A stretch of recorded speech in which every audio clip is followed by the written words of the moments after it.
اسلام میں عذاب قبر کا کیا تصور ہے؟ کیا عذاب قبر جو ہے وہ جسمانی ہے کہ روحانی ہے؟ اور اگر عذاب قبر ہے بھی تو پھر قیامت کے بعد جو جہنم کا عذاب ہے وہ پھر لا یعنی ہو جاتا ہے. تو اس سے قرآن کریم نے اس بات پر خوب روشنی ڈالی ہے. میں کئی دفعہ پہلے یہ مضمون بیان کر چکا ہوں. ان باتوں کو تفصیل سے دہرانا تو مناسب نہیں ہے. مختصر یہ ہے کہ عذاب قبر جو ہے اس کا ایک تعلق تو اس قبر سے یوں ہے کہ جس قبر میں کوئی دفنایا جاتا ہے اس کی روح کا اس سے کچھ تعلق قائم رہتا ہے کچھ عرصے کے لیے. اور جب وہ مرتا ہے تو اگر کوئی روح کا مرکزی مقام وہاں شمار کیا جائے جس سے اس کا دنیا میں نقطہ تعلق شمار کیا جائے تو وہ قبر ہی ہوگی. اس لیے یہ محاورہ بن گیا عذاب قبر. اور جہاں تک عذاب قبر کی تفصیل ملتی ہے اس سے صاف ظاہر ہوتا ہے کہ یہ کوئی جسمانی واقعہ نہیں ہے، کیونکہ کھڑکی کھلتی ہے ساتھ. اس کھڑکی سے سوال کرنے والے فرشتے بھی آتے ہیں اور جہنم کی طرف ایک کھڑکی کھل جاتی ہے جس کو عذاب دینا ہو اور اس کو جہنم کی لپٹیں پہنچتی ہیں، اور جنت کی طرف کھڑکی کھل جاتی ہے اس کی جس کو جزا دینی ہو اور اس کو جنت کی مہک آنی شروع ہو جاتی ہے.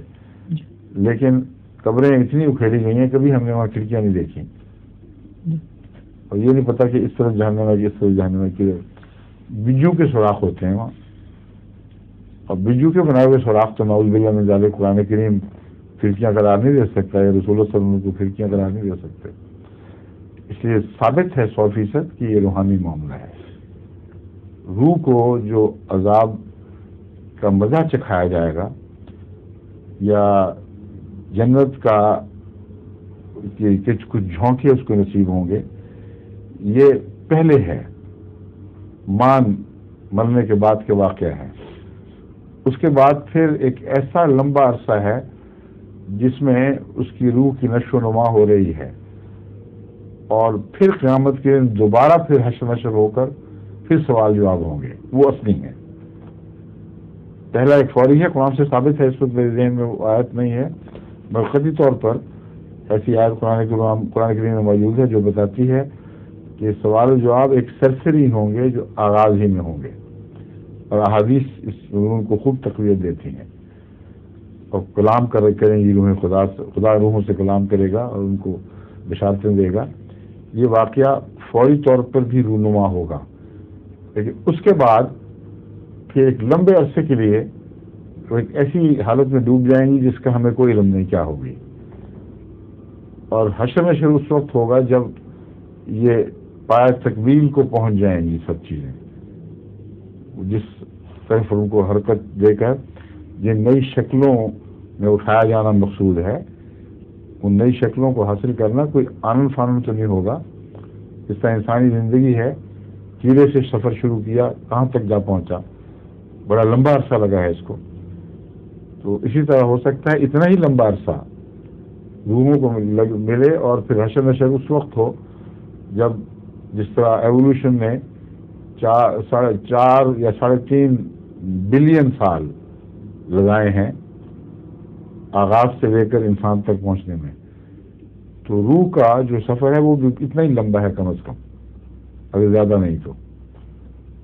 اور اس وقت جب حشر نشر ہوگا پھر یہ تبھی روحوں کے پیدا ہونے اور مرنے کے جو فرق ہیں انسانوں کے وہ اس کے مقابلے سے کچھ بھی نہیں رہیں گے، کیونکہ اس 3.5 بلین سال میں انسان کا زمانہ تو ایک سیکنڈ کا ایک معمولی سا حصہ ہے. اگر یہ 24 گھنٹے میں تقسیم کریں تو ایک سیکنڈ کا بھی بہت سا معمولی حصہ ہے، اس کی کوئی بھی حیثیت نہیں 24 گھنٹے کے مقابلے پر. اگر ایک سیکنڈ کے 16ویں حصے میں انسان کی ساری زندگی گزر جائے تاریخ انسان کی تو کیا اس کا عرصہ قیام کیا رہے؟ کچھ بھی نہیں.